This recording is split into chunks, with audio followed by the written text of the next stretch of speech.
Hey, I'm at PAX Unplugged, and I had the pleasure of interviewing Malorie and Ryan Laukat of Red Raven Games. So check it out.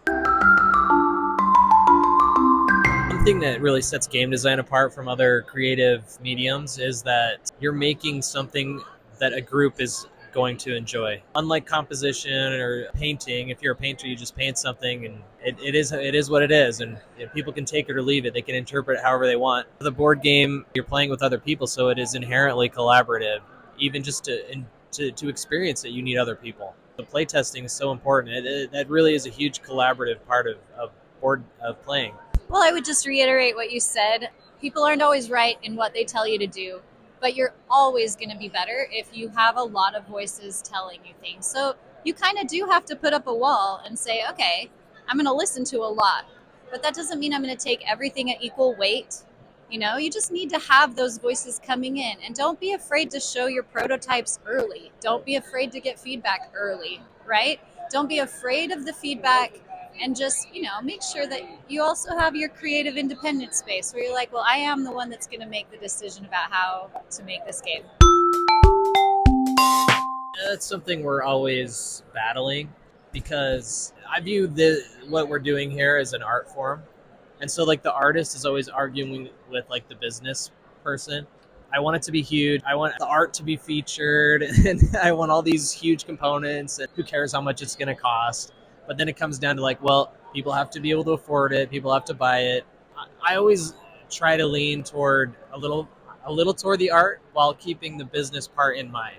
I'm not afraid to just look at what other people are doing, like see what other games are selling, like how much are they selling for? What are people interested in? It's important to think about that. I think you should also come up with your own vision statement, your own mission as to what you're always trying to do to guide you through where you're definitely going to have to change directions sometimes. So for us, we're we always want it to be beautiful. So if we have to make changes on how much to put into manufacturing and keeping the price point right, we're like, well, it's got to stay beautiful. If you have a sense of what you're trying to accomplish, that can kind of be your anchor when it tends to get difficult to find which way to go sometimes. You have an anchor that can bring you back to your center and say, even if I fail, if I do this thing, I'll feel like I'm being successful in what I'm trying to accomplish as a creator, as a business person at the same time.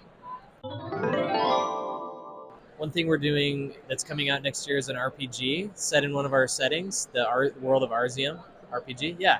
And it's been so fun to play in that world and develop the game and just play it with our kids at home and our own gaming groups at home.